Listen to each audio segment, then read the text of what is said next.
आप देख रहे हैं न्यूज 18 स्पेशल और आपके साथ मैं हूं विवेक। हमारे पीछे लिखा है भ्रष्टाचार और कोई मुंह फेरे बैठा हुआ है। यह एक सिंबॉलिक परिचय है इस पूरे कार्यक्रम का और हम आपको बताएंगे कि कहां हो रहा है भ्रष्टाचार। तो पटना सदर प्रखंड कार्यालय बना है दलालों का अड्डा।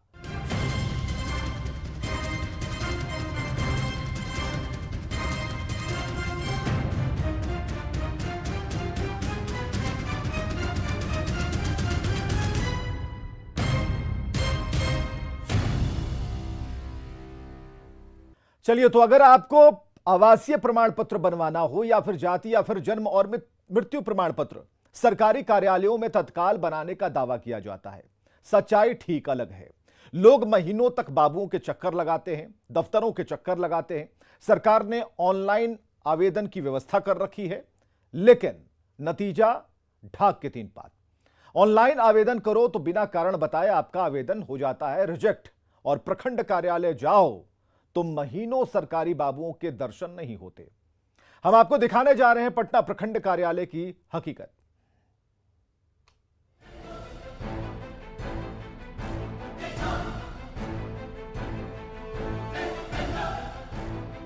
यह है पटना का प्रखंड कार्यालय।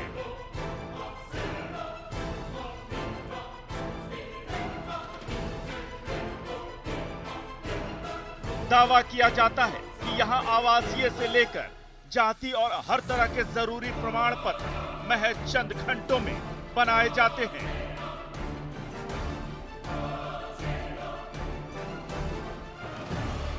आप बस जरूरी कागज लेकर यहाँ आइए और प्रखंड कार्यालय के बाबू आपको हाथों हाथ प्रमाण पत्र दे देंगे।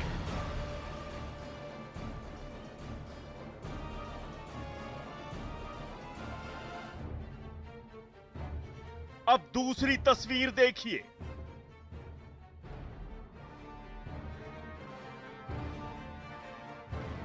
सरकारी दावों पर आंखें मूंद कर भरोसा कर सोनी अपने पिता के साथ पटना प्रखंड कार्यालय आई हैं।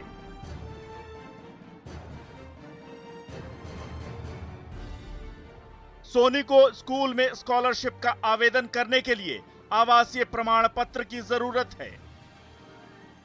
ये स्कूल में देना है, बोनाफाइड सर्टिफिकेट स्कॉलरशिप का फॉर्म भरा रहा है। तो उसी में स्कूल में इसका जरूरत है आवासीय का। तो अगर नहीं बनेगा फिर कितनी परेशानी होगी? नहीं बनेगा तो हम लोग को स्कॉलरशिप नहीं मिलेगा। स्कूल में पढ़ने वाली सोनी को अगर स्कॉलरशिप नहीं मिला तो आगे की पढ़ाई करना मुश्किल है, पर बिना प्रमाण पत्र के स्कॉलरशिप भी मिलना मुश्किल है। हर दिन प्रखंड कार्यालय से अपने पिता के साथ वो खाली हाथ लौट जाती हैं। इनसे दौड़ रहे हैं, क्या परेशानी है? हम तो अपने बच्चे के लिए आए थे, तो यहाँ पर ही हम बनाने के लिए फार्म उरम भर के जमा करने के लिए लाइन में लगे, तो एक दिन बंद हो गया। तो दूसरा दिन आए तो दूसरा दिन भी देखते हैं कि उतना ही लाइन है। तो उसके बाद परेशानी से कैसे जमा किए तो एक रिजेक्ट हो गया। तो फिर कोई बोला कि ऑनलाइन कीजिए, तो ऑनलाइन करवाएं तो वो बोला कि 10 दिन के बाद मिल जाएगा, और 10 दिन जब पूर्ण लगा तो उसमें रिजेक्ट दिखा दिया ऑनलाइन में। घर से बेहद गरीब सोनी के परिवार के लिए हर दिन प्रखंड कार्यालय का चक्कर लगाना आसान नहीं है, लेकिन मजबूरी है। इसके अलावा कोई और रास्ता नहीं। सोनी आवासीय प्रमाण पत्र बनवाने के लिए अब तक 2 बार ऑनलाइन आवेदन कर चुकी हैं, पर दोनों ही बार किसी न किसी कारण से आवेदन रिजेक्ट कर दिया गया। अब जब प्रखंड कार्यालय आकर फॉर्म जमा कर जल्द प्रमाण पत्र बनवाना चाहती हैं, तो बाद में आने को कहकर उन्हें चलता कर दिया जाता है। सोनी पिछले 1 महीने से पटना प्रखंड कार्यालय के चक्कर काट रही हैं, पर प्रमाण पत्र बनाना तो दूर, अब तक उनका फॉर्म भी जमा नहीं लिया गया है। आवासीय यहाँ पे बनाने के लिए हम लोग आए हैं और 1 मंथ से लगभग हम लोग घूम रहे हैं यहाँ पर। हमेशा से आए रहे लेकिन बन नहीं रहा है यहाँ पे। और ऑनलाइन भी कितने बार हम लोग अप्लाई किए बट रिजेक्ट कर देता है। आवासीय तो बनता ही नहीं है, सब बोलता है बन जाता है आवासीय, लेकिन ऑनलाइन भी नहीं बन रहा है। इतने दिन से तो घूम रहे लेकिन अपने से तो नहीं बन रहा है। काउंटर पे सब कहता है जमा होके बन जाता है, लेकिन कहाँ बन रहा है स्कॉलरशिप। और ये हैं सोनू। इन्हें भी आवासीय प्रमाण पत्र की जरूरत है। अगर नहीं बना तो इन्हें भी स्कॉलरशिप नहीं मिल पाएगी। सोनू ने भी सरकारी दावों पर भरोसा किया है और प्रखंड कार्यालय का चक्कर लगा रहे हैं ताकि आवासीय प्रमाण पत्र बनवाकर स्कॉलरशिप के लिए अप्लाई कर सकें। उसके लिए तो बहुत दिक्कत अभी हो रही है। स्कूल से नहीं मिल पाएगा, स्कॉलरशिप नहीं मिल पा रहा है, इसके चलते हमसे फॉर्म नहीं भर पा रहा है आवासीय बनाने के लिए। सोनी कुमारी और सोनू जैसे कई छात्र हर दिन इस प्रखंड कार्यालय के चक्कर लगा रहे हैं, लेकिन प्रमाण पत्र मिलना तो दूर, उनका आवेदन भी जमा नहीं हो पा रहा।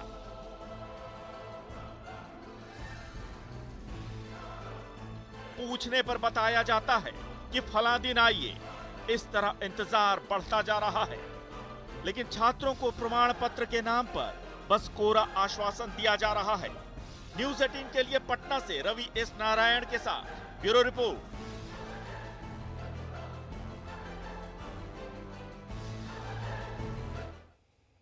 तो एक बड़ा खुलासा है, सत्ता और प्रशासन सिस्टम में सुधार, कार्यशैली में बदलाव का दावा करते हैं, लेकिन ये महज सरकारी दावे हैं। सच क्या है? तो सच ये है कि आम आदमी हर दिन सिस्टम की जड़ में घुसे करप्शन से परेशान है। पटना के सदर प्रखंड कार्यालय दलालों का दलदल है। गरीब छात्र महीनों चक्कर काटते हैं, प्रमाण पत्र नहीं मिलता और बनवा भी नहीं पाते। दलाल यही काम पैसे लेकर चंद घंटों में कर देते हैं, वो भी सरकारी छुट्टी और ऑफिस बंद करने के बाद भी। और इस प्रखंड कार्यालय में प्रमाण पत्र बनवाने का सिर्फ एक ही जरिया है, दलाल को पैसे दीजिए, फौरन प्रमाण पत्र आपके हाथ में होगा। आवासीय यहाँ पे बनाने के लिए हम लोग आए हैं और 1 मंथ से लगभग हम लोग घूम रहे हैं यहाँ पर। हमेशा से आए रहे लेकिन बन नहीं रहा है यहाँ पे। और ऑनलाइन भी कितने बार हम लोग अप्लाई किए बट रिजेक्ट कर देता है। दलाल से बोलते कि दलाल से बन जाएगा आवासीय।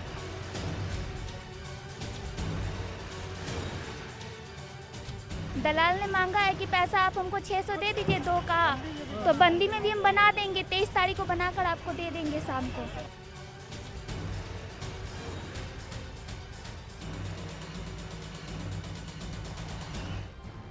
पटना सदर के इस प्रखंड कार्यालय को भ्रष्टाचार का घुन खाया जा रहा है। कहने को तो यह सरकारी ऑफिस है जिसमें बाबुओं की चलती है, लेकिन सच्चाई कुछ और है। लोगों को एक प्रमाण पत्र बनवाने के लिए यहाँ महीनों जूते घिसने पड़ते हैं, वो भी अगर काम हो जाए तो आपकी खुशकिस्मती है।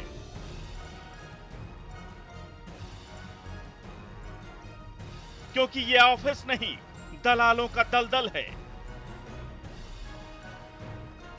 आवासीय यहाँ पे बनाने के लिए हम लोग आए हैं और 1 मंथ से लगभग हम लोग घूम रहे हैं यहाँ पर। हमेशा से आए रहे लेकिन बन नहीं रहा है यहाँ पे। और ऑनलाइन भी कितने बार हम लोग अप्लाई किए बट रिजेक्ट कर देता है। आवासीय तो बनता ही नहीं है, सब बोलता है बन जाता है आवासीय, लेकिन ऑनलाइन भी नहीं बन रहा है। और सब बोलते हैं दलाल के थ्रू बन जाता है। तो लोग क्या बोलते हैं कि दलाल से बन जाएगा? हाँ, क्या दलाल से बोलते हैं कि दलाल से बन जाएगा आवासीय, कुछ भी।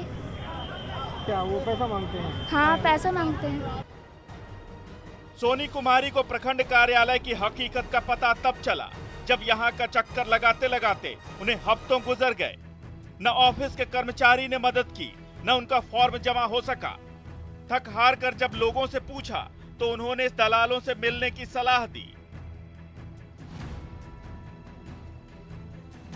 जिसने आवासीय प्रमाण पत्र बनवाने के लिए 600 रुपए की डिमांड की और 3 दिन में प्रमाण पत्र बनाकर देने का वादा किया। हाँ, मांगा है ना। दलाल ने मांगा है कि पैसा आप हमको 600 दे दीजिए 2 का, तो बंदी में भी हम बना देंगे, 23 तारीख को बनाकर आपको दे देंगे शाम को। अच्छा, तो फिर आपने क्या कहा? मैंने कहा कि अभी नहीं बनाना है, छोड़ दिए हैं। पैसा नहीं दे रहा है, पैसा अभी नहीं है हम लोग के पास। सोनी के पिता सर्टिफिकेट बनवाने के लिए दलाल को 600 रुपए देने में लाचार हैं। ड्राइवर का काम करने वाले हरेंद्र मिस्त्री जैसे तैसे अपना और अपने परिवार का पेट पालते हैं। बच्चों की पढ़ाई भी मुश्किल से हो पा रही है। ऐसे में दलाल को पैसा देना उनके लिए मुमकिन नहीं। कुछ दिन के बाद फिर आए हैं, परेशानी हो रहा है, बहुत बार बार आने पड़ रहा है। तो कोई ने बताया कि आपको जल्दी से बाल बच्चा की ज़रूरत है देने के लिए, तो किसी दलाल से पकड़ के बनवा लीजिए, बंदी भी रहेगा तो 2-3 दिन में बना के दे देगा, लेकिन 500-600 रुपया लेगा। कभी किसी से मुलाकात हुई तो हाँ, मुलाकात हुआ तो बोला कि बंदी में बना देंगे, पैसा दीजिए। तो मेरे पास तो उतना है नहीं कि 2-2 को बाल बच्चा को बनाना है। हम लोग छोटा मोटा आदमी है, कोई कमाने वाला ज़्यादा पैसा कमाने वाला आदमी है नहीं। कैसे बाल बच्चा का पढ़ा रहे हैं, हम लोग ड्राइवर आदमी हैं। प्रमाण पत्र बनाने को लेकर दलालों के चंगुल में फंसी व्यवस्था का ये कोई अकेला उदाहरण नहीं है। पटना के एक और छात्र सोनू कुमार अपना आवासीय प्रमाण पत्र बनवाने के लिए महीनों से चक्कर लगा रहे हैं, पर कोई अधिकारी सुनने को तैयार नहीं। हर बार मुलाकात होती है तो सिर्फ दलालों से। दलालों के चंगुल में फंसी व्यवस्था से परेशान पता नहीं है कि प्रमाण पत्र बनेगा भी या नहीं। चौंकाने वाली बात यह है कि दफ्तर में छुट्टी रहने पर भी सर्टिफिकेट बनाने का दावा किया जा रहा है। बोनाफाइड सर्टिफिकेट बनाने के लिए आवासीय बनवाने आए हैं, बहुत दिन से 10 महीना से घूम रहे। आवासीय बनता नहीं, सब बोलता है ऑनलाइन बन जाता है, मगर स्लिप बेचता है मगर बनता नहीं है। और आवासीय के लिए आए अभी, सब बोलता है कि दलाल थ्रू बनता है, दलाल को पैसा देते तो फिर बन जाता है आवासीय।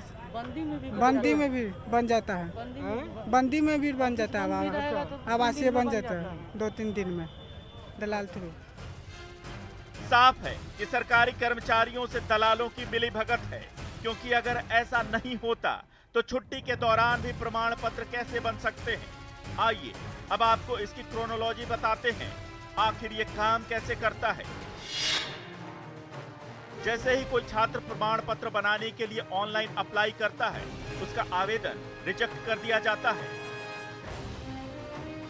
थक हार कर छात्र हाथों हाथ बनवाने के लिए प्रखंड कार्यालय पहुंचता है, लेकिन यहां सरकारी बाबू बहाने बनाकर टालते रहते हैं। हफ्तों या महीनों दौड़ने के बाद आखिरकार छात्र के पास कोई और चारा नहीं बचता। इस बीच दलाल पैसे लेकर प्रमाण पत्र बनवाने का दावा कर छात्र को अपने चंगुल में ले लेते हैं। ये पैसा दलाल से लेकर सरकारी कर्मचारी तक जाता है।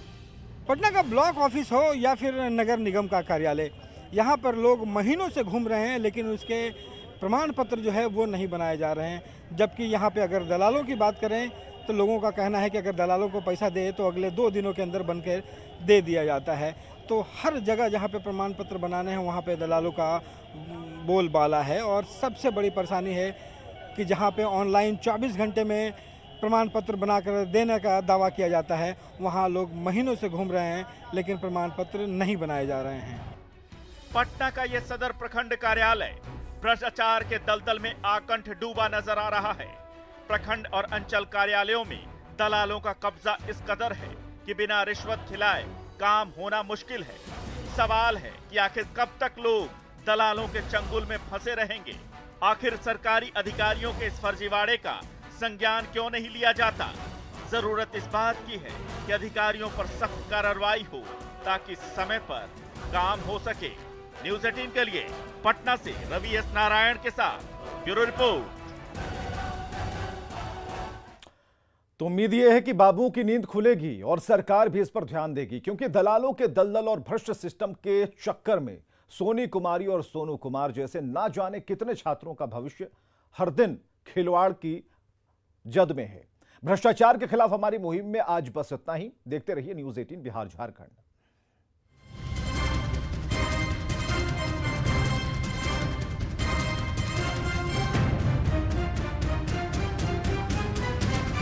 हाल के दिनों में पुलिस पर हमले की घटनाओं में खासा इजाफा हुआ है। मामला चाहे वारंटी को गिरफ्तार करने का हो या अतिक्रमण हटाने का या फिर शराब माफिया और बालू माफिया को पकड़ने का, पुलिस को लोगों के गुस्से का शिकार होना पड़ता है। बिहार पुलिस के पूर्व अधिकारियों का भी मानना है कि कहीं न कहीं ये पुलिस पब्लिक के बीच बिगड़ते रिश्ते का नतीजा है, जिसके पीछे पुलिस पर लोगों का घटता विश्वास बड़ा कारण है। पुलिस पे लगातार हमले हो रहे हैं, इसका सबसे बड़ा कारण है कि पुलिस का अपना इकबाल, रुतबा इमेज ये कहीं ना कहीं कमजोर हो गया है और लोग उसका फायदा उठा के पुलिस जब भी असामाजिक तत्वों के खिलाफ छापामारी करने जा रही है और पुलिस एक्शन करने जा रही है तो पुलिस पर हमला कर दे रहे हैं, पुलिस को भगा दे रहे हैं, उनको जख्मी कर दे रहे हैं। बहुत सीरियस बात है। लोगों के मन में पुलिस के प्रति विश्वास की कमी ऐसी घटनाओं का एक बड़ा कारण माना जा रहा है, लेकिन इसके अलावा पुलिस का गिरता मनोबल भी एक मुख्य कारण है। बिहार के पूर्व डीजी एसके भारद्वाज भी इस बात से इत्तेफाक रखते हैं और उनका मानना है कि ऐसे मामलों में तभी कमी आएगी जब मुख्यालय में बैठे आला पुलिस अधिकारी अपने अधीनस्थ पुलिस अधिकारियों और जवानों का मनोबल बढ़ाएंगे। मुझे लगता है कि पुलिस का मनोबल जो है ना वो कम हुआ है। पुलिस का मनोबल दोबारा रिस्टोर कराने की ज़रूरत है और उसको गहन प्रशिक्षण देने की आवश्यकता है। जो उसकी जो बेसिक ट्रेनिंग है उसमें उनका डेपुटेशन ही होना चाहिए और डेपुटेशन हो तो मिनिमम होना चाहिए। उसके बाद इन सर्विस भी पुलिस की ट्रेनिंग होनी चाहिए ताकि जो उनको ये पता रहना चाहिए कि उनके अधिकार क्या हैं। यानी कि अगर मान लीजिए उनको आवश्यकता पड़े बल प्रयोग करने की तो बल वो प्रयोग करें और उनको विभाग की तरफ से पूरा प्रोटेक्शन भी मिले कि भाई इन्होंने अगर लेजिटिमेट तरीके से बल का इस्तेमाल किया है तो ये विभाग इनको पूरी की पूरी अपना प्रोटेक्शन देगा। यानी प्रोफेशनल पुलिसिंग की कमी भी एक बड़ा कारण है। बिहार में अधिकतर पुलिस वालों को यह नहीं पता होता कि क्रिटिकल सिचुएशन को कैसे हैंडल किया जाए। इस तरह के मामलों का करीब से अध्ययन करने वाले वरिष्ठ पत्रकार डॉक्टर संजय कुमार का भी मानना है कि प्रोफेशनल पुलिसिंग की कमी और पुलिस महकमे में पॉलिटिकल इंटरफेरेंस के कारण ऐसी घटनाओं में बढ़ोतरी हुई है। देखिए, जब तक आप प्रोफेशनल पुलिसिंग नहीं करेंगे तब तक एक जनता का विश्वास कहीं ना कहीं से आप खो देते हैं और उस स्थिति में जनता जो है वो बाइफरकेट नहीं कर पाती है कि आप उनके प्रति ईमानदार हैं या किसी और के प्रति ईमानदार हैं। क्योंकि अभी एक बात कहने में थोड़ा कटु सत्य लगेगा, लेकिन पॉलिटिकल पोस्टिंग होती है और पॉलिटिकल पोस्टिंग की वजह से जो कॉम्पिटेंट पुलिस अधिकारी होती हैं वो तो किनारे हो जाते हैं और जो पॉलिटिकल पोस्टिंग की वजह से जो अधिकारी आते हैं वो उस स्थान पर जा नहीं पाते हैं, अपने नीचे के अधिकारियों को भेज देते हैं। तो एक तो कि नीचे के अधिकारियों पर भरोसा नहीं रहता है लोगों को कि ये सही न्याय हमें दिला पाएंगे या नहीं दिला पाएंगे। जाहिर है जब तक पॉलिटिकल इंटरफेरेंस और पुलिस ट्रेनिंग में सुधार नहीं किया जाता तब तक ऐसी घटनाओं पर रोक लगाना मुमकिन नहीं है। अगर पुलिस प्रोफेशनल बनेगी तो घटनाओं पर लगाम लगाना आसान होगा। इसमें खुफिया इनपुट भी एक बड़ा कारण है। क्लियर कट मैसेज जा रहा है कि पुलिस का इकबाल जो है सो खत्म होते जा रहा है, क्योंकि पुलिस पर अटैक होना कहीं न कहीं कानून व्यवस्था, विधि व्यवस्था को लेकर के सवाल निश्चित तौर पर खड़ा करता है। तो ऐसे में पुलिस को सतर्कता, चौकसी पूरी तरह से बरतनी चाहिए और इनपुट जो उसके पास होना चाहिए वह इनपुट निश्चित तौर पर जब तक इनपुट नहीं मिलेगा वो कार्रवाई नहीं सुनिश्चित कर पाएगी पुलिस। ये बात सच है कि लोगों में पुलिस के प्रति विश्वास की बड़ी कमी है। इसे इस तरह समझ सकते हैं कि अगर आपका मोबाइल फोन चोरी हो जाए तो उसके खोने का गम आपको शायद उतना नहीं सताता जितना आप एफआईआर करवाने की बात सोचकर परेशान हो जाते हैं। आप सोचते हैं कि थाने जाने पर पता नहीं पुलिस वाले उल्टे झिड़की दे दें। कमोबेश देश भर के थानों का यही हाल है। ऐसे में लगता है कि आपकी सेवा में सदैव तत्पर रहने का नारा केवल पुलिस की गाड़ियों पर लिखने के लिए ही है। जब तक बिहार पुलिस अपने प्रोफेशनल स्किल और दूसरी कमियों को सुधारती नहीं तब तक ऐसी